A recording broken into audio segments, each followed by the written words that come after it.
नमस्कार. संवाद प्रतिवाद या आमच्या विशेष कार्यक्रमामध्ये आपल्या सगळ्यांचं मनापासून स्वागत. गेल्या 2 ते 2.5 वर्षाच्या कोरोना काळात असं एकही क्षेत्र नाही आहे की ज्याच्यावरती विपरीत परिणाम झाला नाही. शैक्षणिक क्षेत्र सुद्धा त्याला अपवाद नाही. किंबहुना कोरोना काळात सर्वाधिक परिणाम कशावरती झाला असेल तर शैक्षणिक क्षेत्रावरती. नीट आणि सीईटी या 2 परीक्षा विद्यार्थी दशेमध्ये आणि करिअर घडवण्याच्या दृष्टीने अत्यंत महत्त्वाच्या असतात. म्हणजे आता तर घरोघरी आपल्या मुलांना डॉक्टर इंजिनियर करायचं अशी जी काही एक भावना असते, इच्छा असते, त्या घरामध्ये या 2 परीक्षांची चर्चा सुरू असते. खरं तर शालेय शिक्षणाचा पहिला महत्त्वाचा टप्पा आपण 10वी म्हणजे मॅट्रिक मानतो. त्यानंतर 12वी हा सुद्धा महत्त्वाचा टप्पा मानला जातो. पण मला स्वतःला वैयक्तिकदृष्ट्या असं वाटतं की 10वी 12वीच्या पेक्षा सुद्धा आता ज्या क्षेत्रात किंवा ज्या ब्रँचला तुम्हाला जायचं आहे, जिथं तुम्हाला शिक्षण घ्यायचं आहे, त्या क्षेत्राकडे जाण्यासाठी असणाऱ्या ज्या काही प्रवेश परीक्षा आहेत त्या अत्यंत महत्त्वाच्या असतात. आणि म्हणूनच नीट असेल किंवा सीईटी असेल या परीक्षांना अत्यंत महत्त्व आलेलं आहे. काही वर्षापूर्वी, अगदी 3-4 वर्षापूर्वी महाराष्ट्रातील अनेक इंजिनिअरिंग कॉलेजेसमध्ये जागा खूप होत्या आणि विद्यार्थीच नव्हते. त्यामुळे अनेक इंजिनिअरिंग कॉलेजेस अक्षरशः बंद पडली. पण पुन्हा एकदा हे चक्र बदलत चाललेलं आहे. पुन्हा एकदा इंजिनिअरिंगकडे विद्यार्थ्यांचा ओढा वाढत चाललेला आहे आणि सीईटी आणि नीट परीक्षा दिलेल्या विद्यार्थ्यांकडे कोणकोणते करिअरचे पर्याय असतात, किंबहुना त्यांनी करिअरकडे कसं बघितलं पाहिजे, 10वी पासूनच आपल्या करिअरचा रोख कसा असला पाहिजे, या सगळ्या विषयावरती आज आपण बोलणार आहोत, जाणून घेणार आहोत. त्यासाठी आज आमच्या स्टुडिओमध्ये शिक्षण क्षेत्रातील 2 मान्यवरांना आम्ही बोलवलेलं आहे, जे शिक्षण क्षेत्रामध्ये ॲक्टिव्हली काम करत आहेत. मी स्वागत करतो न्यू पॉलिटेक्निकचे प्राचार्य डॉक्टर संजय दाभळे यांचं. नमस्कार.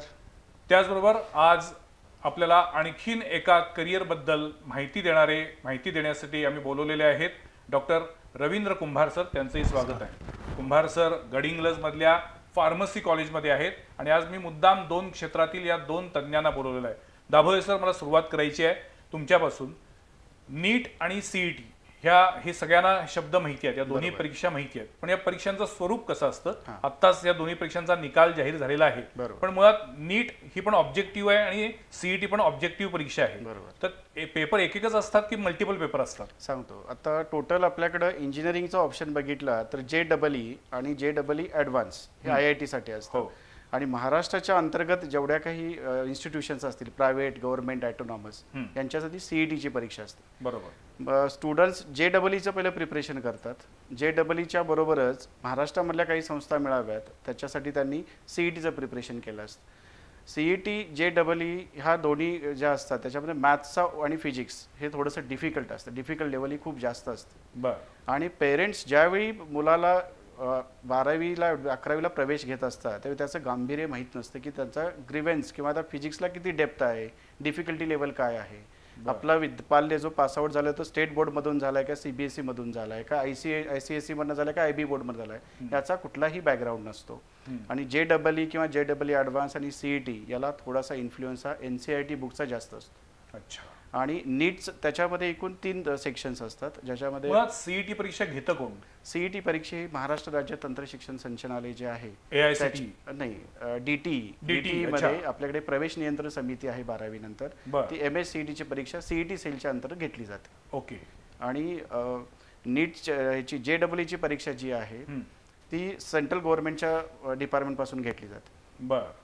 आता दोन्हीच्या सिलेबसच्या डिफिकल्टी लेवल्समध्ये आपण बघितलं तर मॅथ्स हा थोडासा जो असतो, मॅथ्स आणि फिजिक्स आणि केमिस्ट्री असं. पण मुळात एक गोष्ट सगळ्यांनाच माहिती आहे की जर आपल्याला JEEची एक्झाम द्यायची असेल तर याचा अर्थ तुमचं टार्गेट आहे हे IITs आणि IITला जायचं असेल तर मुलगा प्रचंड ब्रिलियंट पाहिजे, मुलगा किंवा मुलगी.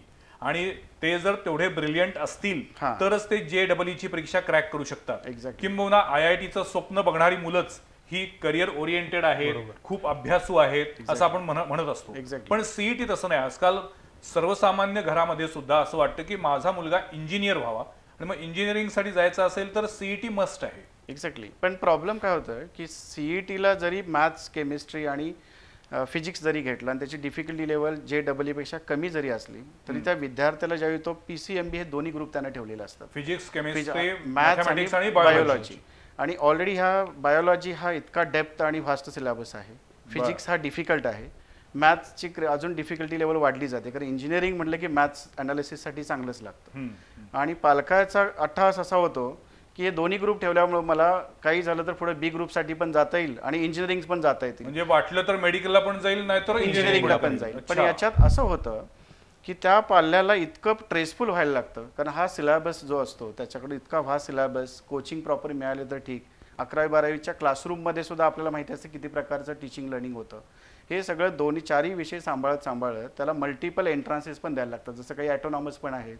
आता सीईटीच्या बाबतीमध्ये ह्या वर्षी जवळपास 7 लाख ॲप्लिकेशन्स आपल्याकडे आलेत आणि महाराष्ट्रामध्ये टोटल 325 टोटल इंजिनिअरिंग कॉलेजेस आहेत, प्रायव्हेट आणि गव्हर्नमेंट ॲटोनॉमसची संख्या बघितली, आणि अंदाजे आपल्याकडे 2 लाखाच्या आसपासमध्ये सीट्स आहेत. म्हणजे 2 लाख प्रवेश मर्यादा हो, आणि त्याच्यासाठी 7 लाख इच्छुक विद्यार्थी एक्झॅक्टली इंजिनिअरिंगसाठी. त्यामुळे ह्यावेळी त्याचं पर्सेंटाईल जे काढलं जातं तर ते पर्सेंटाईल 200च्या अपरमध्ये जवळपास 99.99ची खूप सारी मुलं असू शकतात. अरे बापरे, म्हणजे मुलांना फक्त सीईटीचा निकाल लागला. हो, सीईटीचा निकाल आता मागच्या वीकमध्येच डिक्लेअर झालेला आहे. बरं. आणि याच्यामध्ये जर आता ज्यावेळी आपल्याकडे फॉर्म्स भरून मेरिट लिस्टला गेल त्यावेळी आपल्याला अंदाज येतो की आपल्याला एक्झॅक्टली काय होणार आहे किंवा काय नाही होणार आहे. अच्छा, म्हणजे रेस प्रत्येक मुलाला आपण रेसमध्ये टाकलेला आहे, पण त्याचा इम्पॅक्ट त्याच्या मनावरती काय होणार आहे, पुढच्या स्टडी करत असताना मनस्थिती त्याची कशी राहणार आहे याचा कुठेही आपला ज्यावेळी त्याचं 10वी चालू असतं किंवा 8वी 9वी 10वी चालू असतं अशा वेळी सुद्धा आपण त्याचा अंदाज घेतलेला नसतो. आणि त्यानुसार त्याला माझ्या मते फाउंडेशन कोर्सेस हे आता आपल्या कोल्हापूरमध्ये पण चालू झालेले आहेत. जर एखाद्या विद्यार्थ्यानं 8वीला डिसाईड केलं की मला इंजिनियर व्हायचं आहे, तर SSC बोर्डचा एखादा विद्यार्थी त्याला जर JEE किंवा CET द्यायची असेल तर त्याने NCERTचा जो गॅप फिलिंग असतो तो जर 8वी 9वी 10वीला ॲज अ फाउंडेशन म्हणून घेतला त्याच्या रेग्युलर क्युरिक्युलमवर, तर त्याला 11वी-12वी हे जादा स्ट्रेसफुल होणार नाही आहे. बायोलॉजीचा पण इम्पॅक्ट राहणार नाही आहे. बायोचं जे प्रिपरेशन तो करणार आहे ते प्रिपरेशन तो फिजिक्समध्ये टाकला तर फिजिक्सचं त्याचं जे काही पर्सेंटाईल असेल ते नक्कीच 3 डिजिटमध्ये यायची गॅरंटीड असते. म्हणजे तुमचं म्हणणं आहे की टार्गेट किंवा गोल काय आहे हे निश्चित करावं. एक्झॅक्टली. एकाच वेळी सगळ्या दरडीवरती पाय ठेवण्याचा प्रयत्न करू नये. जमलं तर इंजिनिअरिंग करतो, नाहीतर मेडिकलला जातो, काहीच नाही जमलं तर फार्मसीला जातो, असं होता कामा नये. 10वी पासूनच मुलांनी आपला गोल काय असेल तो निश्चित करावा. पालकांनी पण त्याला त्यासाठी प्रोत्साहन द्यावं आणि जे करायचे त्याचाच अभ्यास कर. एक्झॅक्टली. पण आता मला सांगा, तुम्ही आता फार्मसी कॉलेजमध्ये काम करताय, मुळात फार्मसीसाठी जर ऍडमिशन घ्यायचं असेल तर त्याला CET पण चालते आणि नीट पण चालते, असं आहे ना? हो, दोन्ही चालते, CET चालते, नीट चालते. 12वी सायन्स नंतर म्हणाल तर डिप्लोमा इन फार्मसी सगळ्यात छोटा बेसिक कोर्स आहे 2 वर्षाचा. बरं. त्यानंतर B फार्मसी करता येते. B फार्मसी हा 4 वर्षाचा कोर्स आहे. त्यानंतर M फार्मसी आहे. M फार्मसीमध्ये डिफरंट स्पेशलायझेशन आहेत. मास्टर्स डिग्री तो 2 वर्षाचा कोर्स आहे. म्हणजे B फार्म नंतर 2 वर्ष. B फार्म नंतर 2 वर्ष मास्टर डिग्री फार्मसी. आणि आता अलीकडच्या काळात नवीन एक कोर्स चालू झाला जो फार्म D, तो अजून आपल्याकडे बऱ्याच ठिकाणी माहीत नाही आहे, ज्याच्यामध्ये तुम्हाला doctor in pharmacy he degree दिली जाते आणि त्यामध्ये तुम्हाला डॉक्टर हे तुमच्या नावाच्या मागे लागते. पण तो 12वी नंतर 12वी नंतर 6 वर्षाचा कोर्स आहे. त्यामध्ये 5 वर्ष हे तुमचं अकॅडमिकमध्ये असते आणि त्यातील 1 वर्ष हे तुम्हाला इंटर्नशिपचं असते, जे हॉस्पिटलमध्ये काम करावं लागतं. Pharm D. ओके. पण त्याच्यासाठी सुद्धा CET किंवा CET कंपल्सरी. ओके. मुळात सगळ्यात महत्वाचं म्हणजे की असा एक समज आहे की B फार्मसी कशासाठी करायचं, तर औषधाचं दुकान टाकण्यासाठी. मेडिकल शॉप पाहिजे करायचं असेल, टाकायचं असेल, आणि आजकाल काय आहे, कितीही मेडिकल शॉप आली तरी ती चालतातच. दिवसेंदिवस सगळ्यात मोठा व्यवसाय होत चाललाय तो म्हणजे हॉस्पिटल आणि औषध दुकान. त्यामुळं करिअरचा सगळ्यात भारी ऑप्शन म्हणजे औषध दुकान, असे लोकांच्या मनात समजूत आहे. मुलानं एकदा B फार्मची डिग्री घेतली, एखादा दुकानदार बघायचा आणि त्याला औषधाचं दुकान टाकून द्यायचं. या व्यतिरिक्त मेडिकल शॉप सुरू करण्या व्यतिरिक्त B फार्म किंवा D फार्म झालेल्या मुलांना कुठं कुठं ऑपॉर्च्युनिटीज असतात? सगळ्यात जर छोटा कोर्स जर D फार्म आहे 2 वर्षाचा, D फार्मसी नंतर तुम्ही डिग्रीला ऍडमिशन घेऊ शकताय. B फार्मसी हा ऑप्शन ओपन होतोय आपल्याला, डिग्री करू शकताय. D फार्मसी नंतर आपल्याला लायसन मिळतंय, म्हणजे सगळ्यात छोटं एम जे आहे बाबा दुकान चालू करायचं, किंवा एक म्हणतात की डिप्लोमा झाला की दुकान चालू करतोय तो. त्याच्या व्यतिरिक्त दुकान सुरू करायला D फार्म पुरेसा आहे. B फार्मची पण गरज नाही. डिप्लोमा नंतर आपल्याला लायसन मिळतंय. पण ते क्षेत्र सोडून तुम्ही MR जे मेडिकल रिप्रेझेंटेटिव्ह असतात तिथं काम करू शकताय. फार्मास्युटिकल कंपनीमध्ये जॉबच्या भरपूर संधी उपलब्ध आहेत, पण बऱ्याच वेळा आपण तिथपर्यंत पोहोचत नाही की बाबा डिप्लोमा झाला की आपण म्हणतो की दुकान टाकायचंच. आणि किंवा मेडिकल शॉप मेडिकल शॉप नोकरीला हो. लागायचं इतकंच नाही आहे. तर तुम्ही बीफार्म केल्यानंतर पण तुम्हाला भरपूर संधी आहेत. म्हणजे फार्मास्युटिकल कंपनीमध्ये बघितला तर बरीच डिपार्टमेंट आहेत. म्हणजे क्वालिटी कंट्रोल असेल, क्वालिटी ॲश्युरन्स असेल, त्यानंतर फार्मास्युटिकल इंजिनिअरिंग डिपार्टमेंट असेल, अशा बऱ्याच ठिकाणी तुम्ही वेगवेगळ्या टप्प्यावर काम करू शकताय. रिसर्च मध्ये पण काही संधी आहेत का? रिसर्चमध्ये पण संधी भरपूर आहेत. R&D डिपार्टमेंट हे फार्मामध्ये 24/7 रन होत असते. आणि जसं आता वेगवेगळे आजार येत चाललेत, आता तुम्ही कोविडमध्ये बघितलं असाल की व्हॅक्सिन, ह्याच्या पूर्वीच्या काळात व्हॅक्सिन व्हायला 15-20 वर्ष लागायची. हो. आता आपण विदिन 1 इयरमध्ये व्हॅक्सिन इंट्रोड्यूस झालं सिरममध्ये. हो. तर ह्या प्रचंड संधी आहेत R&D मध्ये वगैरे. अच्छा. आणि त्यासाठी तुम्ही पोस्ट ग्रॅज्युएशन केला तर आणखी संधी वाढतात. जर तुम्ही PG झाला तर तुम्ही अकॅडमिकमध्ये येऊ शकताय, PhD करू शकताय. ओके. हे प्राध्यापक म्हणून तो काम करू शकतो, हो. शिकवण्याचं काम करू शकतो. याच्यामध्ये काही गोष्टी मी ॲड करतो फार्मसी फील्डबद्दल. जसं इन्फॉर्मेशन टेक्नॉलॉजी हे इंडियामध्ये बॅकबोन आणि बूम आपण म्हणतो. गेली 10 वर्षात इन्फॉर्मेशन टेक्नॉलॉजीची बूम आहे किंवा हाईप आहे IT सेक्टरमध्ये. तसंच आयुर्वेद हे आपल्या भारताचं देण आहे जगासाठीच. हो. आणि आयुर्वेदाच्या बेसवरतीच फार्मास्युटिकल जो रिसर्च आला, ज्याला क्लिनिकल ट्रायल्स आम्ही आता इंग्लिशमध्ये म्हणतो किंवा लेटेस्ट रिसर्चमध्ये आपण क्लिनिकल ट्रायल्स म्हणतो, याचा बेस इंडियन आहे. याचा ओरिजिनेट ज्या मेजर कंपनीज आपल्याकडे येतात, सिरम असेल किंवा कुठल्या, ह्या फक्त इंडियन बेस्ड कंपनीज आहेत. जसं IT मध्ये मला कॅनडा किंवा US मार्केटवरती डिपेंड राहायला लागतं. जर US मध्ये डॉलर स्लो डाऊन झाला, जसं 2009-10 झालं होतं, IT सेक्टर एकदम डाऊन आलं, अशी सिच्युएशन आयुर्वेदामध्ये किंवा फार्मसीमध्ये कधीही येणार नाहीये, कारण याचा बेस हा इंडियन आहे. बरोबर.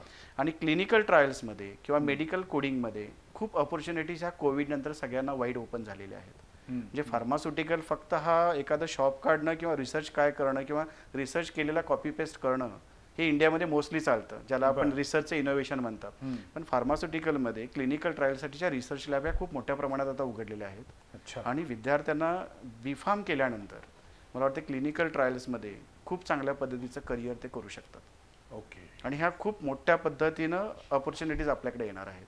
याचं कारणही असं आहे की जसं नीती आयोग आता सेंट्रल गव्हर्नमेंटला काम करत आहे, तसं कालच आपले जे मुख्यमंत्री आहेत त्यांनी डिक्लेअर केलं की नीती आयोगाच्या तत्वावरतीच आपल्या महाराष्ट्र गव्हर्नमेंटमध्ये सुद्धा एक डिपार्टमेंट असणार आहे, ज्याच्यामध्ये ज्या नवीन आता इंडस्ट्री 4.0च्या अनुषंगानं ज्या गोष्टी लागणार आहेत, ज्याच्यामध्ये आता ब्लॉकचेन टेक्नॉलॉजी असेल, IoT टेक्नॉलॉजी असेल, आर्टिफिशियल इंटेलिजन्स असेल आणि मेडिकल क्लिनिकल ट्रायल्स असतील, याच्यासाठी स्पेशली ट्रेनिंग्स आणि फंडसुद्धा अवेलेबल होणार आहेत. म्हणजे येणाऱ्या नजीकच्या 4 वर्षामध्ये मला वाटतं क्लिनिकल ट्रायल्स हे फार्मास्युटिकलसाठीचं एक मोठं दालन असेल आणि मोठ्या प्रमाणात त्याच्या रिक्वायरमेंट्स आपल्याकडे येणार आहेत. म्हणजे पण सर, आपण जे मूळ मगाशी बोलत होतो त्यानुसार की एक 4-5 वर्षापूर्वी पुन्हा एकदा अशी वेळ आली होती की इंजिनिअरिंग कॉलेजेसमध्ये अनेक जागा रिकाम्या राहायच्या. एक्झॅक्टली. म्हणजे काही कॉलेजेस मुलांना अक्षरशः बोलवून आणायची, या आमच्याकडे ऍडमिशन घ्या म्हणून.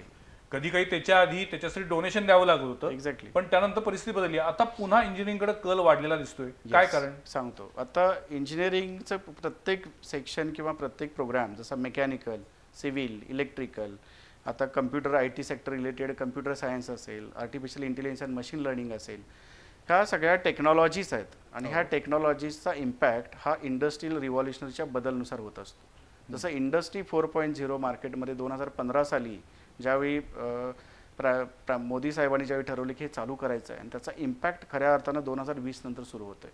म्हणजे काय की नवीन ज्या टेक्नॉलॉजीज आलेल्या आहेत, त्याच्यामध्ये आर्टिफिशियल इंटेलिजन्स, 3 सेक्टर आहे जे नव्यानं येत आहेत. Artificial intelligence, internet of things आणि फिनटेक. फिनटेक म्हणजे काय की फायनान्शियल ज्या काही आता ई-कॉमर्स वगैरे आपण वापरतो त्याच्यामधली जी टेक्नॉलॉजी आहे, जसं पिनॅकल हे इन्फोसिस एक सिस्टर कंपनी आहे, पण सध्या पिनॅकलची लँग्वेज असणारी आपल्या इंडियामध्ये ओन्ली 10% पीपल्स आहेत, जी सिंगापूर बेस्ड कंपनी आहे. आता पिनॅकल एखाद्या सॉफ्टवेअरची एखादी फंडामेंटल जरी त्यांना नॉलेज असेल, मग त्याचं बॅकग्राऊंड काही असू द्या, BCom, BSc, इंजिनिअरिंग, MCA, पण पिनॅकलचं सॉफ्टवेअर जर येत असेल तर त्याचं कमीत कमी पॅकेज 18 lakhs आहे.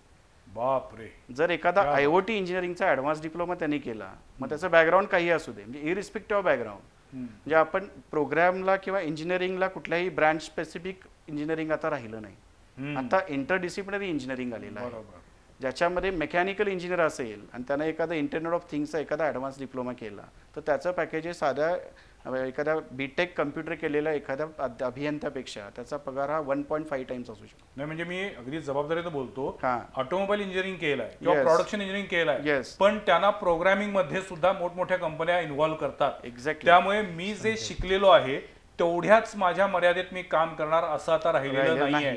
आणि जसं सर म्हणतायत की तुम्हाला इंजिनिअरिंग करत असताना जरी तुम्ही सिव्हिल इंजिनिअरिंग करत असला तरी तुम्हाला इलेक्ट्रिकलचं किंवा इलेक्ट्रॉनिक्सचं बेसिक ज्ञान असलं पाहिजे.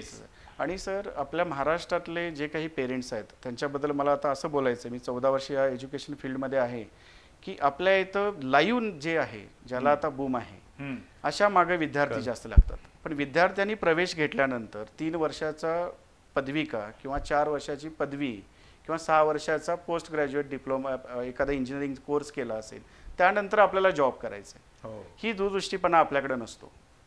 ज्याला बूम आहे त्याला जर आपण प्रवेश घेतला तर 6 वर्षांनी त्याला बूम राहील का नाही याची गॅरंटी नाही. आता सध्या बूम कम्प्युटर सायन्स, कम्प्युटर सायन्सला गेली 10 वर्ष आपल्याकडे ऑलरेडी बूम आहे. आणि माझं वैयक्तिक मत असं आहे की इंडस्ट्रीयल 4.0 नुसार जे मी 4 सेक्टर तुम्हाला सांगितले, चेन ब्लॉक एक असेल, टेक्नॉलॉजी, आर्टिफिशियल इंटेलिजन्स असेल किंवा IoT इंटरनेट ऑफ थिंग्स असेल, हे सेक्टर्स वाईड ओपन होणार आहेत आणि हा ऑटोमेशनला हात घालणार आहे. म्हणजे एक्झिस्टिंग मॅन्युफॅक्चरिंग असू द्या, ॲग्री रिलेटेड एखादी कंपनी असू द्या, फूड रिलेटेड एखादी टेक्नॉलॉजी असू द्या, ह्या प्रत्येक इंडस्ट्रीमध्ये या नवीन टेक्नॉलॉजीचा इम्पॅक्ट वापरून त्याच्यात ऑटोमेशन येणार आहे. म्हणजे कम्प्युटर हा बेस प्रत्येक प्रोग्रामिंगचा आहे. जसं सिव्हिलला आपण म्हणूनच कम्प्युटर सायन्सकडे मुलांचा ओढा असतो. कम्प्युटर सायन्समध्ये समजा मी एखादा कोर्स फर्स्ट इयर इंजिनिअरिंगला शिकलो तर 4 वर्षांनी ती लँग्वेज राहील याची गॅरंटी नाही आहे. अच्छा. म्हणजे मला काय शिकायचं आहे की मला कोर इंजिनिअरिंग येणं हे माझ्या दृष्टीने पुढच्या 10 वर्षासाठी फार महत्त्वाचं आहे. नाही पण मुळात आता सगळंच संपूर्ण जगच इतकं व्हास्ट होत चाललंय, इतकं झपाट्यानं बदलत चाललंय, डेव्हलप होत चाललंय एक्झॅक्टली की त्यामुळे तुम्हाला सतत अपडेट राहिल्याशिवाय पर्याय नाही. मग ते आमचं जर्नालिझम असू दे किंवा इंजिनिअरिंग असू दे किंवा मेडिकल असू दे. जे डॉक्टरांनी सुद्धा जर 40 वर्षापूर्वी MBBS केला असेल तर त्यावेळेचा असलेला सिलेबस आणि आज असलेली प्रगत टेक्नॉलॉजी, वेगवेगळी यंत्रणा, वेगवेगळी साधनं ती शिकलीच पाहिजे. त्यामुळे कुठल्याही फील्डमध्ये आता आपल्याला गेल्यानंतर सतत अपडेट राहणं मस्ट आहे, आपल्याला पर्यायच नाही त्याला. पण आता मी काही वर्षांपूर्वी मेकॅनिकल इंजिनिअरिंगला खूप मोठा स्कोप होता, सर्वाधिक ऍडमिशन्स ही मेकॅनिकल इंजिनिअरिंगकडे जायची. आज आता अजूनही कम्प्युटर सायन्सलाच महत्व आहे की इलेक्ट्रॉनिक्सला आहे. सांगतो आता एक्झॅक्टली ज्यावेळी आपण बीटेक करणार असो, सीईटीचा रिझल्ट लागलेला आहे, JEEचा रिझल्ट काहींच्या हातात आहे. बीटेक कसं म्हणतात, मला समजा डिप्लोमा करायचा आहे किंवा BE डिग्री करायची आहे. सर सुरुवातीला सांगतो, BE म्हणजे काय, बॅचलर ऑफ इंजिनिअरिंग. एखाद्या युनिव्हर्सिटीला, एखाद्या अफिलिएटेड युनिव्हर्सिटीला एखादी स्टँड अलोन इन्स्टिट्यूट जर अटॅच असेल तर त्याला आपण BE म्हणतो, बॅचलर ऑफ इंजिनिअरिंग. बरोबर. आणि एखादी संस्था ऑटोनॉमस असेल, स्वतःच परीक्षा घेत असेल तर त्याला आपण बीटेक म्हणतो, बॅचलर ऑफ टेक्नॉलॉजी. बोथचा इक्विव्हॅलन्स सेम असतो. बीटेक हे खूप सुंदर आहे अशी काही गोष्ट नाही. ऑटोनॉमस असेल तर आपण त्याला बीटेक म्हणतो. युनिव्हर्सिटीशी जर आपण संलग्नता असेल आपली तर त्याला आपण BE म्हणतो. म्हणजे दोन्हीचं मिनिंग एकच आहे. BTech is far better than BE असं नाही आहे. फक्त तो महत्त्वाचा खुलासा केला हे बरं झालं. ऑटोनॉमी अनेक पालकांना वाटतं आपला मुलगा बीटेक करतोय म्हणजे तो काहीतरी वेगळं करतोय आणि BE झालाय म्हणजे तो नॉर्मल आहे, असं काही नाही आहे. ते दोन्ही सेमच आहे. फक्त इंजिनिअरिंगला आता ऍडमिशन घेत असताना इकडं BE ME, इकडं बीटेक MTech. एक्झॅक्टली. मी त्याला BE म्हणेन, BE/BTech. तर इथं जर आपण प्रवेश घेत असाल तर इमर्जिंग ट्रेड्स जे नवीन आता AICTE ने डिक्लेअर केलेले आहेत, पुढच्या 10 वर्षानुसार टेक्नॉलॉजी इमर्जिंग एरियाज त्यांनी आयडेंटिफाय केलेत.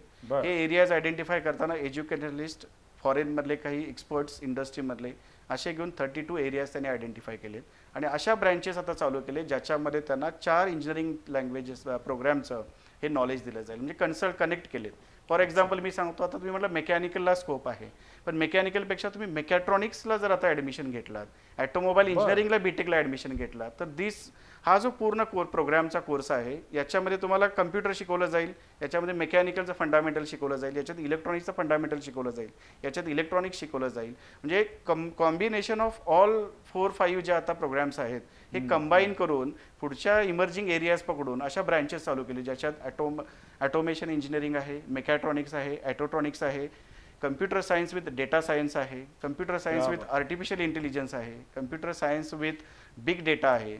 म्हणजे ह्या ज्या नवीन टेक्नॉलॉजीजच्या इमर्जिंग एरियाज आहेत आणि इमर्जिंग एरियाज आयडेंटिफाय करावं, त्या मुलाचा इंटरेस्ट त्याच्यामध्ये बघावा आणि त्यानुसार ब्रँच सिलेक्ट करावी. जे ट्रॅडिशनली आपल्याला ज्या काही पूर्वी सिव्हिल, मेकॅनिकल, इलेक्ट्रिकल, इलेक्ट्रॉनिक्स, त्यानंतर इन्फॉर्मेशन टेक्नॉलॉजी आलेली होती, त्याच्या सुद्धा पुढे जाऊन आता अनेक वेगवेगळ्या इंजिनिअरिंगच्या ब्रँचेस तयार झालेल्या आहेत Exactly. आणि तसे कोर्सेस आहेत किंवा तसे अभ्यासक्रम आहेत. त्याच्यामध्ये जर आपण लक्ष दिलं, त्याच्यामध्ये जर आपण इंटरेस्ट दाखवला, तर काळाच्या बरोबर राहून किंवा आपण ज्याला म्हणतो की पुढच्या काळात काय नेमकी गरज असणार आहे Exactly. हे समजून घेऊन आपल्या मुलांना शिक्षण देता येईल. एक्झॅक्टली. पण सर आता तुम्ही वारंवार बोलताय की artificial intelligence yes. Artificial intelligence एवढा महत्वाचा नजीकच्या काळात होईल? येस. म्हणजे तुमच्या आता विशेषतः तुम्ही आता जेव्हा म्हणताय की बी फार्म डी फार्म, तर या फार्मसीमध्ये आर्टिफिशियल इंटेलिजन्सचा काही संबंध असणार आहे? असणार आहे. कसा काय? आता जर क्लिनिकल ट्रायल्स असतील किंवा बरं. आता आपल्याकडे अजून तो ट्रेड नाही आहे, पण फॉरेन कंट्रीजमध्ये जर आपण गेलो तर डॉक्टर हा फक्त डायग्नोस करतोय बर. आणि त्यानंतरचं जे काही प्रिस्क्रिप्शन असेल किंवा प्रिस्क्राईब ड्रग असेल तो फार्मासिस्ट करतोय. आता जर आपण फार्म डी जर केलं तर इंडियामध्ये अजून क्लिअर नाही की जॉब मला काय मिळेल, पण ते जर ॲब्रॉडला गेलो तर ॲब्रॉडला त्याला खूप स्कोप आहे. फक्त डॉक्टर हा डायग्नोस करेल आणि तिथून पुढचं सगळं ट्रीटमेंट हा फार्मासिस्ट करेल. कोणता ड्रग दिल्यानंतर काय साईड इफेक्ट होतात, काय तो ड्रग त्याला सुटेबल आहे काय नाही. पण त्यासाठी मग आर्टिफिशियल इंटेलिजन्सचा काय सपोर्ट असणार आहे त्यामध्ये? मी थोडं ऍड करतो सरांच्या बरोबर. आर्टिफिशियल इंटेलिजन्सची नीड कशी लागणार आहे? एखाद्या वेळी आपण डायग्नोसिस ज्यावेळी स्वतःचं करायला जातो, सीबीसी चेक करायचं असेल, ब्लडचं काही अनालिसिस करायचं असेल, तर हे अनालिसिस आता मशीन्स करतात. हो. मॅन्युअल प्रोसेस ही बंद झाली आणि मशीनच्या कॅलिब्रेशननुसार ते रिडिंग देत असतं. फॉर एक्झाम्पल माझा पेटलेट काउंट आता 2.5 लॅक्स आहे. हे मशीननं दिलेला काउंट आहे, पण तो काउंट जर आपण पेशंटला त्याची त्याचं जे काही हिस्ट्री असेल आधीची, क्लिनिकल हिस्ट्री ज्याला आपण म्हणतो, त्या हिस्ट्रीचं कॅलिब्रेशन करून मगच ते कन्साइज करून त्याच्या आधीची हिस्ट्री बघून त्याची जे काही आलेले रिडिंग्स असतील जे मशीन दाखवणार आहे, डायग्नोस्टिक सेंटरचे जे काही नवीन आलेल्या मशिनरीज असतील त्या दाखवणार आहेत, तर त्याचं कोरिलेशन करणं गरजेचं आहे आणि मगच तो रिपोर्ट देणं गरजेचं आहे. आणि याच्यासाठी आर्टिफिशियल इंटेलिजन्स लागणार आहे. कारण आर्टिफिशियल इंटेलिजन्स काय करेल की एखाद्या पर्सन्समध्ये जे सेन्सर्स बॉडीमध्ये लावले असतील त्या सेन्सरनं सुद्धा त्याची क्लिनिकल हिस्ट्री चेक केली जाईल. एक 10 वर्षामध्ये बाबा ह्या सदर एखादा पीपल असेल, पेशंट असेल, त्याची 10 वर्षाची क्लिनिकल हिस्ट्री जर त्यांच्या समोर असेल तर त्यांना लक्षात येईल की यांना ही एलर्जी आहे, याच्यामुळे हा काउंट इफेक्ट होऊ शकतो किंवा याच्यामुळे हा साधारण ग्रोथ आहे, याच्याशिवाय याचं डायग्नोसिस करून आपण ट्रीटमेंट करून चालणार नाही. म्हणजे याच्यामध्ये आर्टिफिशियल इंटेलिजन्स खूप चांगल्या पद्धतीने मदत करणार आहे. क्या बात. पण सर आता मुख्य मुद्द्याकडे येऊया. भविष्यातील काळाची गरज आणि जगाची डिमांड मागणी यांचा विचार केल्यानंतर कोणत्या क्षेत्राला सर्वाधिक स्कोप असणार आहे? एक्झॅक्टली. आता पुढच्या 10 वर्षाचा जर आपण विचार केला आणि आत्ताच्या गव्हर्नमेंटचा जर आपण विचार केला तर न्यू एज्युकेशन पॉलिसी आणि दुसरं इंडस्ट्री 4.0 या दोन्हीचा इम्पॅक्ट जर आपण केला तर आता पुढच्या वर्षीपासून न्यू एज्युकेशन पॉलिसीमध्ये 6वी नंतर मुलांना चायनाची मेथड वापरलेली आहे की 6वी नंतर इंजिनिअरिंगच्या कोडिंगचे कोर्सेस 6वीची मुलं करणार आहेत, 6th स्टँडर्डची मुलं. मग 3 वर्षांनी इंजिनियर बाहेर पडल्यानंतर त्याला असणारी कॉम्पिटन्सी आणि 10th पर्यंत किंवा 9th प्लस मुलांची जाणारी कॉम्पिटन्सी सेम असणार आहे. मग याच्यामध्ये आपल्याला ह्या इमर्जिंग टेक्नॉलॉजीज आपण ओळखल्या पाहिजेत. या इमर्जिंग टेक्नॉलॉजी शिवाय पुढच्या 10 वर्षामध्ये ज्या इंडस्ट्रीमध्ये बदल होणार आहेत, कारण इंडस्ट्री आणि एज्युकेशन याच्यातला गॅप कधीही संपणार नाही. कारण इंडस्ट्रीचा ग्रोथ जे एक्सपोनेन्शियल ग्रोथ होतो तसा एज्युकेशनल मध्ये इम्प्लिमेंटेशन त्या पद्धतीने होत नाहीये. तर येणाऱ्या इमर्जिंग सेक्टर्स आपण ओळखायला पाहिजे. ज्या एरियाचा इंजिनियर असू दे, मी म्हणत नाही की कम्प्युटर IT इंजिनियर असणार आहे. आता कम्प्युटरमध्ये आधी जे सॉफ्टवेअर इंजिनियर्स होते त्यांना जावामध्ये काम करायला लागायचं, पण आता सगळ्यांना डेटा सायन्समध्ये काम करायला लागणार आहे. म्हणजे त्यांना त्यांचं डोमेन चेंज करायला लागलेलं आहे. म्हणजे आपल्याला एजिलिटी पर्सनॅलिटी ज्याला आपण म्हणतो की चित्त्यासारखंच राहिलं पाहिजे, तसं हे आताच्या एरियात राहणं गरजेचं आहे. कारण कंपन्यांचंच लाईफ स्पॅन कमी झाल्यामुळं आपण एखाद्या कंपनीची कन्सर्न असू तर त्या कंपनीत जर मला काम करायचं असेल तर ती कंपनी बंद पडली तरी माझी कॉम्पिटन्सी अशी पाहिजे की मला दुसऱ्या कंपनीनं इझिली पिकअप केलं पाहिजे. जी मुलं आता 4-5 वर्ष वयाची आहेत त्यांना पुढं काय काय वाढवून ठेवले याचा विचार केला तरी टेन्शन यायला लागतं. म्हणजे आपल्या काळामध्ये आज जी 40 ते 50ची आहेत त्यांना त्यांच्या काळामध्ये ठरलेले करिअरचे ऑप्शन्स होते, ठरलेल्या आपल्या शिक्षणाच्या वाटा होत्या. पण आता ज्या पद्धतीनं सगळं जग बदलत चाललेलं आहे त्यानुसार शिक्षणाचे सुद्धा सगळे मार्ग बदलत जाणार आहेत. आणि जसे सर म्हणतायत की केवळ ट्रॅडिशनल मी एकाच ट्रेडचं शिक्षण घेतो असं आता चालणार नाहीये. म्हणजे स्किल इंडिया हे एकीकडे आहेच, प्रत्येक माणसामधलं कौशल्य वाढवणं हे एकीकडे प्रयत्न सुरूच आहे, पण त्याच्याबरोबरीनं शिक्षण घेत असताना सुद्धा वेगवेगळ्या मल्टी ट्रेडला एकत्र आणून त्याच्यातनं होणारं शिक्षण हे त्या माणसाला अधिक परिपूर्ण बनवेल आणि त्यालाच डिमांड असणार आहे. एक्झॅक्टली. आणि एक सर मला गोष्ट नमूद करायला लागेल की नीटच्या परीक्षेचा जो आपण जर बघितला तर जवळपास 12 ते 15 लाख विद्यार्थी परीक्षेला बसतात आणि त्याचा सक्सेस रेट हा 2% असतो. हा, मग आपण सीईटी बोललो, आता नीटच्या तर 2% सक्सेस रेटमध्ये उरलेले जे जवळपास 9 लाख विद्यार्थी आहेत ते पुन्हा एकदा सेकंड टाइम अटेम्प्ट करतात. आणि सेकंड टाइम अटेम्प्ट केल्यानंतर त्याचा सक्सेस रेट जो सेकंड अटेम्प्ट करतात त्या 9 लाख मधला 10% पर्यंत जातो. बर, त्याच्यापेक्षा जास्त अजून गेलेला नाही सक्सेस रेट. आणि ह्यामध्ये मुलांना इतका ट्रेस होतो की त्या मुलांचं करिअर स्पॉइल होऊ शकतं. त्यातून फ्रस्ट्रेशन, पुन्हा एक्झॅक्टली नैराश्य यायला आता लागतं. कारण इतका म्हणजे मी एवढा अभ्यास केला, एवढे प्रयत्न केले तरी मला यश येत नाहीये ही भावना होती. एक्झॅक्टली. आणि मग न्यूनगंड तयार होतो. मग याच्यामध्ये पालकांनी असं करायला पाहिजे की नीटला नॉट ओनली MBBS न जाता MBBS सारखंच आपल्याकडे काही अलाइड ब्रँचेस आहेत ज्याला नीटचा स्कोर आपला कमी आला तरी चांगलं करिअर करू शकतात. MBBSच्या डॉक्टर सारखं त्यांना पेमेंट्स मिळू शकतात. बर, तर ज्याच्यामध्ये डेंटल आहे, ज्याच्यामध्ये मला वाटतं सर बऱ्यापैकी सांगतील त्याच्या डेंटल आहे. आता कसं नीट नंतर मुलांचं एम असतं की MBBSच मिळायला पाहिजे. पण माझं एक सर्वांनाच विनंती आहे की बाबा आपला सेकंड एक बॅकअप प्लॅन तयार पाहिजे. बाबा 1 वर्ष झालं, 2 वर्ष आपण नीटला जातोय समोर, त्यात जर यश मिळत नसेल तर एक बॅकअप प्लॅन तयार पाहिजे. त्यासाठी मग डेंटल आहे सेकंड ऑप्शन. त्यानंतर मग थर्ड ऑप्शन येतो तुमचा BAMS असेल, BHMS असेल. त्यानंतर फिजिओथेरपी सारखं करिअर आहे आता, बरोबर, ज्याला प्रचंड मागणी आहे. त्यानंतर मग फार्म सारखा कोर्स, सुंदर कोर्स आहे ज्यामध्ये तुम्हाला पूर्ण केल्यानंतर तुमच्या नावाच्या मग डॉक्टर लागतंय आणि ते directly related to life sciences. त्यानंतर मग B.Pharm आहे. नीटला एकूण किती मार्काची परीक्षा असते नीट ही? 720. पण पेपर एकच? पेपर एकच. आणि किती तासात सोडवायचा तो? 3 तास. हा पण ऑब्जेक्टिव्ह पेपर? Objective paper. 3 तासामध्ये 720 मार्काचे प्रश्न तुम्ही कव्हर करायचे? हो. अरे बापरे. आणि सीईटी मध्ये टोटल 200 मार्क्स असतात. पण त्याला 3 तासच? त्यालाही 3 तास. आणि तोही ऑब्जेक्टिव्हच असतो. म्हणजे इंजिनिअरिंग करायचं असेल तर 200 मार्कामध्ये तुम्हाला खेळायचे. एक्झॅक्टली. मेडिकल किंवा अन्य कुठे जायचं असेल तर 720 मार्कात तुम्हाला खेळायचे. एक्झॅक्टली.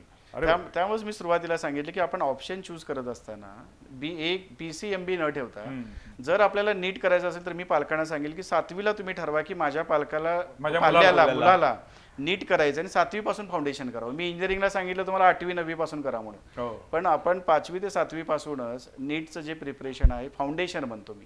पण कारण मुलांवर अन्याय नाही का एक प्रकारे? 7वी पासून त्या बिचाराला सांगायचं तुला डॉक्टर व्हायचंय, बायोलॉजी चांगले कर, 2 वर्ष इंजिनियर व्हायचे, त्यांचं बालपणच आपण हिरावून घ्यायला लागलोय. पण 2 वर्षामध्ये त्यांना आपण किती ट्रेस द्यायचा? तेही खरंच आहे. इतका ट्रेस देण्यापेक्षा असा प्रश्न आहे. थोडंसं आपण ऍडव्हान्स जर सुरुवात केली, अकॅडमिक सांभाळत त्याचं जे काही रुटीन असेल, एक आठवड्यातून 1 दिवस किंवा 2 दिवस, जे काही पुढे त्याला डिफरन्स पडणार आहे, गॅप पडणार आहे.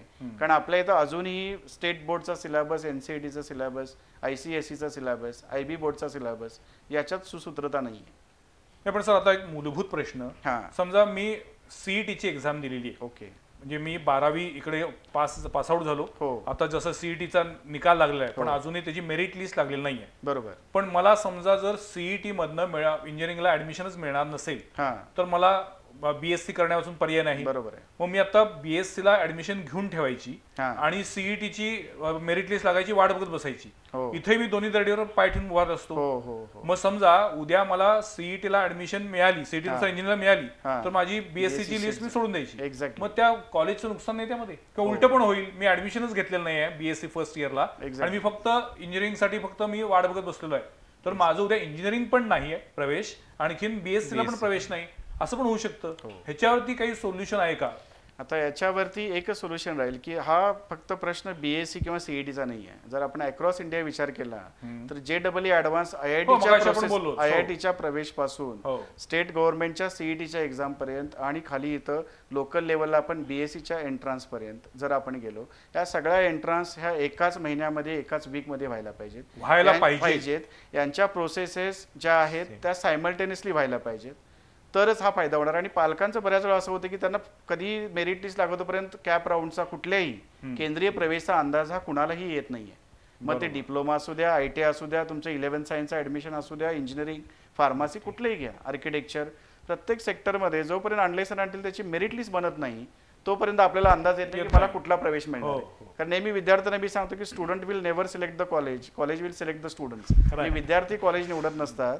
कॉलेजच्या मेरिटला जर आपण सूट झालो तर आपण प्रवेश घेऊ शकतो. तर पहिलं पालकांनी ज्या ज्या अपेक्स बॉडीला आपण ऍडमिशन घेणार असू त्यांच्या वेबसाईटवरती त्यांनी मागच्या वर्षीची मेरिट लिस्ट ही डिस्प्ले केलेली असते, round wise cut off list. बरोबर. ओपनसाठी असेल कुठल्याही कास्टसाठी ती एकदा आपण रिव्ह्यू करावी आणि त्याच्या जवळपास आपण पोहोचत असेल अशा कॉलेजला जर आपली लायकिंग असेल, कोर्स आपला लायकिंग असेल तरच तो फॉर्म भरावा. आणि सायमल्टेनियसली बॅकअप आपला असला पाहिजे की अजून आपण 3-4 ठिकाणी फॉर्म भरून ठेवला पाहिजे. बर. तरच आपल्याला त्याचं वर्ष वाया जाणार नाही हे होऊ शकतं. फॉर एक्झाम्पल डिप्लोमाला आता ऍडमिशनचा रेट जास्त आहे, पण काही मुलांनी 11वीला प्रवेश घेतलाच नाही. पण ज्यावेळी फर्स्ट राऊंड झाला आपला त्यावेळी जर त्यांना कळालं की मेरिट ही आहे, हे मेरिट एवढं डाऊन येणार नाहीये, तर 11वीला प्रवेश घेणं अपेक्षित असतं. मे बी आपलं 300-500 ऍप्लिकेशनचे जातील, पण आपल्याला 11th आवरला ऍडमिशनसाठी इकडे तिकडे जायची गरज नाहीये किंवा मुलांना निगेटिव्ह येऊ शकतो. सीईटी परीक्षा आणि बीएससी मध्ये एक्झॅक्टली तसंच हे 11वीला ऍडमिशन आणि पॉलिटेक्निकला पॉलिटेक्निक डिप्लोमा. तर पालकांनी कधीही आपल्या प्रवेश घेत असताना किंवा आपल्याला मिळालेल्या विद्यार्थ्याचे मार्क्स पर्सेंटेज बघून त्याच्या मागच्या वर्षीचे सगळे कट ऑफ्स आपण बघावे. त्या कट ऑफ नुसार जे आपल्याला मिळत असतील त्या क्षेत्रामध्ये आपण ऍप्लिकेशन्स करावे. सायमल्टेनियसली आपल्याकडे एक 2-3 ऍप्लिकेशन्स आपण स्टँड बाय करून ठेवायला लागतील. मे बी याच्यामध्ये 400 ते 500 रुपये आपले एक्स्ट्रा जातील. 11th आवर मध्ये अख्खं वर्ष वाया जाण्यापेक्षा 400-500 रुपये गेले कधी. आणि सर स्कॉलरशिप रिइंबर्समेंट जी असते ह्याच्यात सगळ्यात महत्त्वाचं म्हणजे तुम्ही जो मुद्दा मांडला की या सगळ्यांच्या प्रवेश प्रक्रिया या एकाच वेळी सुरू व्हायला पाहिजे. एक्झॅक्टली. आता जे इकडं ऍडमिशन मिळाल्यानंतर मी इकडचा प्रवेश काढून घेतो किंवा तिकडे ऍडमिशन मिळेल म्हणून मी इकडे घेतच नाही प्रवेश, असं दोन्ही होतं. म्हणजे काही वेळा दोन्ही ठिकाणी ऍडमिशन घेतली जातात, काही वेळा दोन्ही ठिकाणांपैकी कुठंच ऍडमिशन मिळत नाही. एक्झॅक्टली. सर आता सीईटीच्या मी तुम्हाला म्हटलं ना, आयआयटीच्या एखाद्या स्टुडंटनं सीईटीला सुद्धा फॉर्म भरला असेल, त्याला सीईटीला सीओईपी मिळतं आणि तो आयआयटीला गेले की ती शीट सेकंड किंवा थर्ड राऊंडला लोअर मेरिटला अवेलेबल होते. सेम गोष्ट BAMS ला एखाद्या विद्यार्थ्याला ऍडमिशन मिळालं, त्याला नीट दिला असेल चांगला स्कोर आणि MBBS जर मिळालं तर BAMS ची सीट वॅकंट होते आणि सेकंड थर्ड राऊंडला ती लोअर मेरिटला दिली जाते. आणि हे फक्त एकत्र सिंक्रोनायझेशन जे आहे एक्झामचं ते प्रॉपर न केल्याप्रमाणे हायर मेरिटच्या मुलांच्यामुळं जे त्याच्यापेक्षा सेकंड कट ऑफची जी म्हणतो आपण सेकंड रँकची जी मुलं आहेत त्यांचं नुकसान होण्याची शक्यता असते. एक्झॅक्टली. मी तेच म्हटलं, म्हणजे मला चांगले मार्क मिळालेले आहेत पण मला तेव्हा ऍडमिशन मिळालं नाही. कारण का तर माझ्यापेक्षा जास्ती मार्क मिळालेल्या मुलाला आधी ऍडमिशन होतं, त्यानं त्याचं ऍडमिशन काढून घेतलं आणि मग ती जागा व्हेकंट राहिली, रिकामी राहिली, म्हणून माझ्यापेक्षा कमी मार्क मिळालेला तिथं मी येतो. हा फार विचित्र खेळ आहे सगळा महा. पण याच्यावरती मला असं वाटतं की शिक्षण क्षेत्रातील तज्ज्ञांनीच एकत्र येऊन याचा विचार केला पाहिजे. सुदैवानं चंद्रकांत दादा पाटील हे आता आपले महाराष्ट्राचे उच्च आणि तंत्रशिक्षण मंत्री झालेले आहेत. सो त्यांच्यापर्यंत हा विषय नेऊन याच्याबद्दल काही ना काही सोल्युशन काढलंच पाहिजे. आता तुम्ही स्वतः एक पॉलिटेक्निकचे प्राचार्य आहात आणि पॉलिटेक्निकचा आता आपण विषय काढतोय. या वर्षी अनेक मुलं पॉलिटेक्निकला फेल झालेली आहेत, नापास झालेली आहेत. काय कारण? त्यांची आता री एक्झाम होणार. जवळपास 35% तरी मिनिमम फेल्युअर हे सगळीकडे, त्याशिवाय जास्तच आहे. बापरे. आणि याचं मेन कारण असं होतं की गेली 2.5 सेमिस्टर्स, आमचा जवळपास 2.5 वर्ष म्हणजे 5 सेमिस्टर्स ह्या ऑनलाईन झाल्या होत्या आणि ऑब्जेक्टिव्ह झाल्या. ओके. आता ऑब्जेक्टिव्ह एक्झामिनेशन्समध्ये जे स्टडी मटेरियल किंवा जे ऑनलाईन पोर्टलमधून आम्ही शिकवलं गेलं त्याच्या अनुषंगाने एक्झामिनेशन्स ह्या ऑनलाईन पद्धतीने झाल्या. त्याचा रिझल्ट जर आपण बघितला तर हा अबाव 90% वगैरे एकदम एक्झाम हाई होती. म्हणजे विद्यार्थ्यांचं रायटिंग स्किल हे ऑलमोस्ट 0 झालं होतं. म्हणजे आता जरी आम्ही विद्यार्थ्यांना एखादा असाइनमेंट दिला तर त्याची कंप्लेंट ही प्राचार्यापर्यंत येत होती की सर आम्हाला आता सध्या लिहायला जमत नाहीये. आणि हाच थोडासा प्रॉब्लेम हा गंभीर MSBTच्या परीक्षेच्या वेळी झाला. MSBT महाराष्ट्र राज्य तंत्रशिक्षण मंडळांच्याकडून प्रत्येक 1 तासाच्या मागे 15 मिनिटं हे रायटिंगसाठी एक्स्ट्रा देण्यात आले होते. म्हणजे 3 तासात 70 मार्काचा पेपर लिहिण्याऐवजी 3 तास 45 मिनिटांमध्ये हा पेपर लिहिण्यात आला. पण विद्यार्थ्यांना रायटिंग न आल्या कारणाने त्यांचा अटेम्प्टच कमी झाला. 70 पैकी त्यांनी ऑलमोस्ट 40 मार्काचा सुद्धा पेपर लिहिला गेला नाही. आणि 40 मार्काला जर ज्यावेळी चेक केला जातो त्यावेळी अटेम्प्ट नसल्या कारणाने फेल्युअरचं पर्सेंटेज खूप जास्त. आणि दुसरं असं होतं पण म्हणजे कोरोना काळामध्ये जो शिक्का बसलाय विद्यार्थ्यांवरती, एक्झॅक्टली ऑनलाईन ज्या सगळ्या परीक्षा झाल्या त्याच्यातून अक्षरशः मार्कांचा म्हणजे काय म्हणाल हवे तसे मार्क घ्या, खिरापत वाटल्यासारखे मार्क वाटलेत. आणि त्यामुळे अनेकांना असं वाटायला अरे आपल्या मुलाला 90% मार्क मिळाले, आपल्या मुलाला 98% मार्क मिळाले. पण ते सगळे फसवे आकडे. एक्झॅक्टली. आता जेव्हा प्रत्यक्षात पुन्हा ऑफलाईन परीक्षा व्हायला लागलेल्या आहेत त्यावेळी हीच मुलं नापास व्हायला लागलेली आहेत आणि त्यांच्यासाठी पुन्हा री एक्झाम घ्यायची वेळ येते. पण सर री एक्झाम घेणं हे पहिल्यांदाच होते अशा पद्धतीनं. हो, मला वाटतं आता हिस्ट्री ऑफ पूर्णपणे पॉलिटेक्निकमध्ये की इतकं फेल्युअर झाल्यानंतर की मी आमचे जे चंद्रकांत दादा पाटलांनी मांडलं की विद्यार्थ्यांचं नुकसान होऊ नये, कारण हा सडल बदल आहे आपल्या कोरोना नंतरचा, तर यांना अजून एक संधी मिळावी आणि ही संधी मिळाल्यानंतरच थेट द्वितीय वर्ष प्रवेश जो अभियांत्रिकीचा असतो तो चालू होणार आहे. म्हणजे डिप्लोमा झाल्यानंतर ज्याला डिग्रीला प्रवेश घ्यायचा आहे Yes. त्याला डायरेक्ट सेकंड इयरला मिळायचं हो, आणि engineering ला. मीनवाईल जवळपास प्रत्येक पॉलिटेक्निकमध्ये आता एखाद्या विद्यार्थ्याचे 2 सब्जेक्ट राहिले तर त्याला 3 आठवडे हे पुन्हा आपण रेमेडियल टीचिंग केलेलं आहे. त्याच्याकडून आपण पेपर सोडवून घेतलेले आहेत, 2 ते 3 पेपर्स, बर आणि ह्या अनुषंगाने तो आता येणाऱ्या री एक्झाम मध्ये पास होईल. जवळपास जरी 90% तरी मुलं यात पास होतील याची आम्हाला खात्री आहे. नाही, पण म्हणजे परीक्षेचं स्ट्रक्चर असं नाही ना की मुलं पास व्हावी नाही नाही नाही, तसं नाही आहे. कारण यातनं आपण विद्यार्थ्यांचं नुकसान करतोय. Exactly. अनेकांना कोरोना काळात वाटत होतं ऑनलाईन परीक्षा चालू आहेत, भरपूर मार्क मिळत आहेत, हे सगळं फसवं चित्र आहे. एक्झॅक्टली. भविष्यामध्ये ज्या वेळेला ही मुलं जातील त्यावेळी ऑनलाईन कोरोना काळातली पास आहेत काय म्हणजे ही बोगस आहेत अशा नजरेनं त्यांच्याकडे बघितलं जाईल. कौशल्याच्या 10वी असेल, 12वी असेल किंवा इंजिनिअरिंग असेल, मेडिकल असेल, ज्या ज्या मुलांना कोरोना काळामध्ये प्रचंड गुण मिळाले आहेत, कदाचित त्यामध्ये त्यांची मेहनत पण असेल, पण सरसकट आता सगळ्याच मुलांकडे संशयानं बघितलं जाते कोरोना काळातला पासआउट आहे असा एक शिक्का बसलेला आहे. एक सांगा, हेल्थ केअर मध्ये ऑफलाईन परीक्षा झाल्या, MBBS असेल हो. किंवा BAMS असेल, त्यामुळे त्या सेक्टरमध्ये तसं काय मला वाटत नाही की काही कोरोनामध्ये इम्पॅक्ट झाला असेल. पण अदर दॅन हेल्थ केअर बाकी सगळे ज्या ऑनलाईन झालेल्या आहेत त्याच्यामध्ये विद्यार्थ्यांनी मेहनत घेणं गरजेचं आहे. जी त्यांना जॉब असेल तर त्यांना इंटर्नशिप समजावं बरोबर आणि कौशल्य काहीतरी प्राप्त करावं, तरच त्यांचं सर्वाईव्ह होणार आहे. आणि जे विद्यार्थी आता डिप्लोमाची री एक्झाम देत आहेत त्यांना मला एक अपील करायचं आहे की त्यांनी मॅक्झिमम राईटअप करावं. जवळपास Writing skill वाढवलं पाहिजे पुन्हा 45 मिनिटं आपल्याला एक्स्ट्रा दिलेली आहेत. त्याच्यामध्ये जर आपण पेपर खूप जास्त पद्धतीने चांगल्या पद्धतीने लिहिला तर आपण पास होऊ शकतो आणि आपण 1 वर्ष जे तुमचं वाया जाणार होतं ते वाया जाणार नाही आहे आणि बोर्डाने जी संधी परत एकदा दिलेली आहे त्याचा फायदा विद्यार्थ्यांना होऊ शकतो. शेवटच्या टप्प्याकडे आपण आलेलो आहोत. मला सांगा, आता ज्या विद्यार्थ्यांनी CET एक्झाम दिलेली आहे ओके. किंवा ज्या मुलांना CET एक्झाम द्यायची आहे हो. यांच्या पालकांना आणि विद्यार्थ्यांना तुम्ही काय सांगाल? येस, CET काय करावं, काय टाळावं? येस, CETचाच फक्त आपण विचार केला तर CETच्या बाबतीमध्ये आपलं पर्सेंटाईल बघावं जे का आपल्या विद्यार्थ्याला मिळालेलं आहे ते. कुठलं 9वी 10वीतलं? नाही, आता CETची परीक्षा ज्यांनी दिलेली दिली आहे आहे आणि जे ऍडमिशन घेणार आहेत ओके. त्यांनी त्यांचं पर्सेंटाईल बघावं. पर्सेंटाईल नुसार जुने कट ऑफ जे असतात ते कट ऑफ्स आपण रेफर करावे.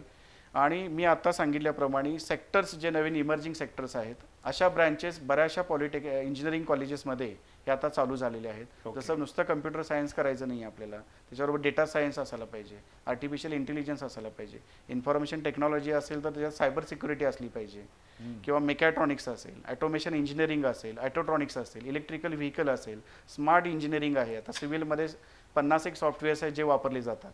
म्हणजे हे इमर्जिंग ट्रेड्स जे सेक्टर्स आहेत ते AICTच्या हँडबुकमध्ये मेन्शन केलेले असतात. ते सेक्टर्स एकदा रिव्ह्यू करावेत आणि आपण जे फंडामेंटल ब्रँच पकडतो त्याची इमर्जिंग ब्रँच शोधावी आणि अशा ठिकाणी ॲडमिशन घ्यावं. आणि अशा इमर्जिंग ट्रेडला ॲडमिशन घेतलं तर मी डॅम शुअर असेल की बाहेर पडल्यानंतर तो विद्यार्थी जो ट्रॅडिशनल एखादा अभियंता जो पगार घेईल त्याच्या 1.5 टाइम्स नक्की पगार घेईल. क्या बात आहे. आणि जे विद्यार्थी आता 9वी 10वीला आहेत त्यांना मला एक सांगायचं आहे की त्यांनी फाउंडेशन जॉईन करावं.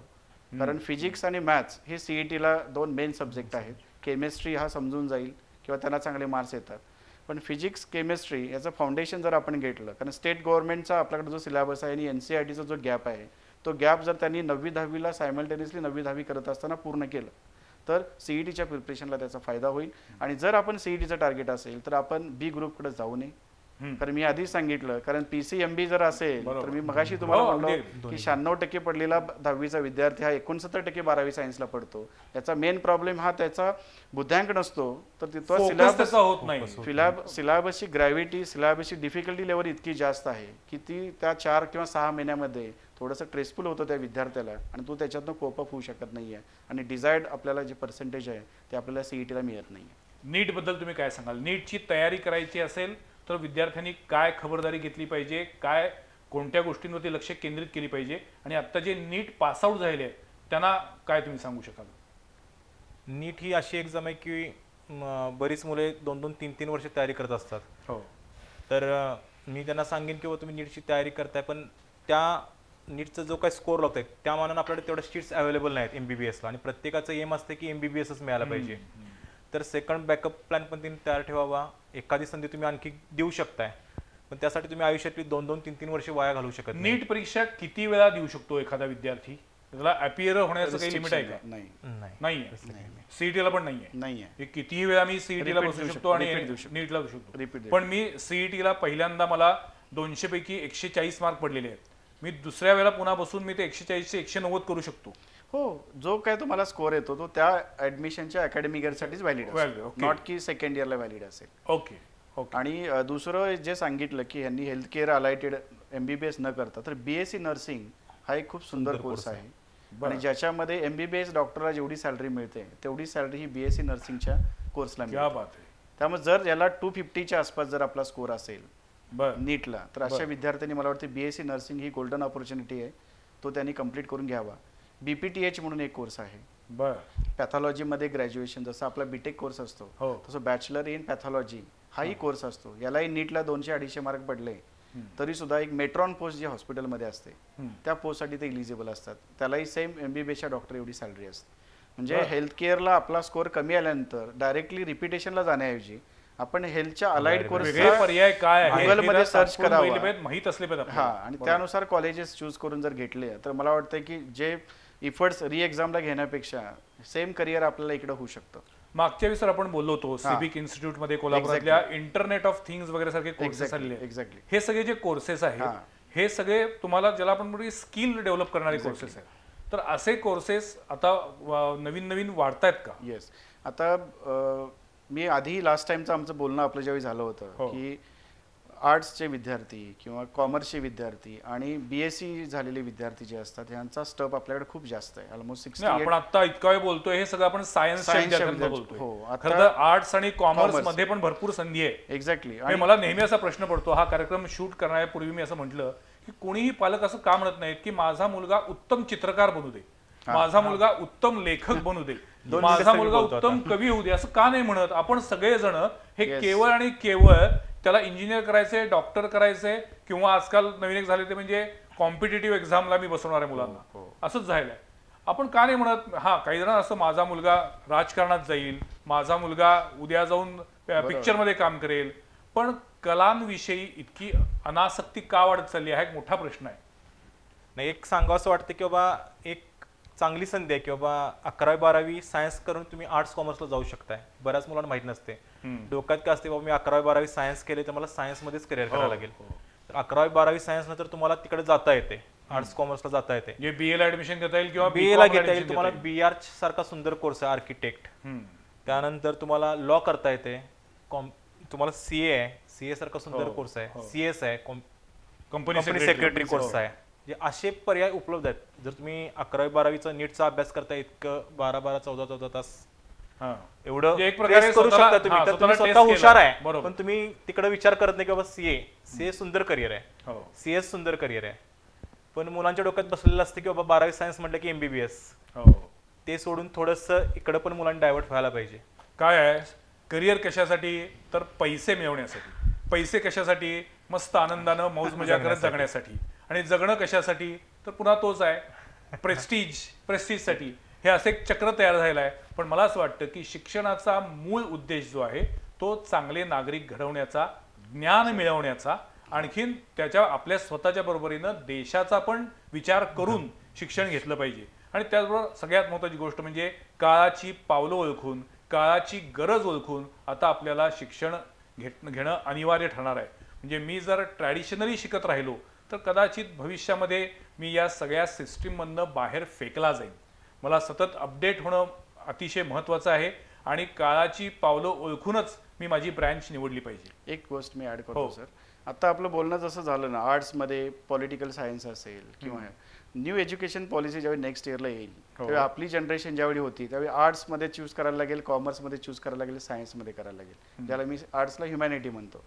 तर आता न्यू एज्युकेशन पॉलिसीमध्ये हे तिन्ही क्लब केलेले आहे, ज्याला मल्टी इनपुट मल्टी एक्झिस्ट आम्ही म्हणतो. म्हणजे मी समजा फिजिक्समध्ये BSc करत असेल तर मला पॉलिटिकल सायन्स हा सब्जेक्ट घेता येईल, मला BA सायकोलॉजी त्याच्यामध्ये घेता येईल. म्हणजे ब्रँच स्पेसिफिक कुठलीही गोष्ट आता राहणार नाहीये. मुलांना त्यांच्या लायकिंग प्रमाणे आवडीनुसार कुठल्याही ब्रँचचे क्रेडिट्स कुठल्याही कोर्सला अटॅच करता येतील. तर तुम्ही जो म्हणत होतात की बाबा एखाद्याला आवड आहे तिकडे जायचं असेल तर ते क्रेडिट्स इकडे तो ऍड करू शकतो.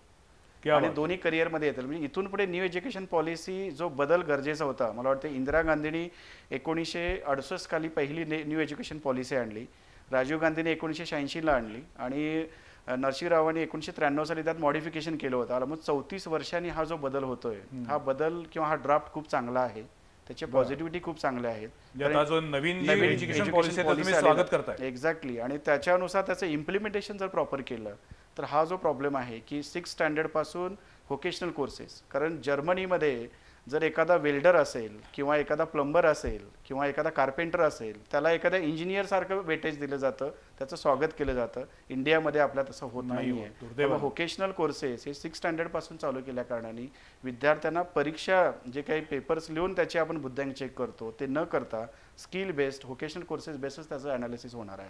अत्यंत महत्त्वाचा मुद्दा असणार आहे. आणि मला असं वाटतं की कोणत्याही घरामध्ये जेव्हा चर्चा होत असते त्यातला सगळ्यात महत्त्वाचा विषय असतो ते म्हणजे मुलांचं शिक्षण आणि मुलांचं करिअर. कोणत्याही स्तरातले आई वडील असू देत, कोणतेही कुटुंब असू दे, कोणत्याही जाती धर्माचं असू दे, मुलं काय शिकतायत याच्यावरती त्या संपूर्ण घरामधला बराचसा वेळ जात असतो. आणि जर मुलांचं करिअर चांगलं घडवायचं असेल तर या अशा वेगवेगळ्या मुद्द्यांचा विचार आपण केलाच पाहिजे. त्यासाठीच आज आम्ही ही चर्चा ठेवली होती. या चर्चेमध्ये डॉक्टर संजय दाभोळे सर आणि रवींद्र कुंभार सर हे दोघेही सहभागी झाले आणि वेगळ्या विषयावरच्या वेगळ्या वाटांबद्दल त्यांनी माहिती दिली. याबद्दल या दोन्ही मान्यवरांचे मी आभार मानतो. थँक्यू. नमस्कार. पुढच्या सोमवारी पाहायला विसरू नका आणखीन एका विषयावरील चर्चा संवाद प्रतिवादमध्ये. नमस्कार.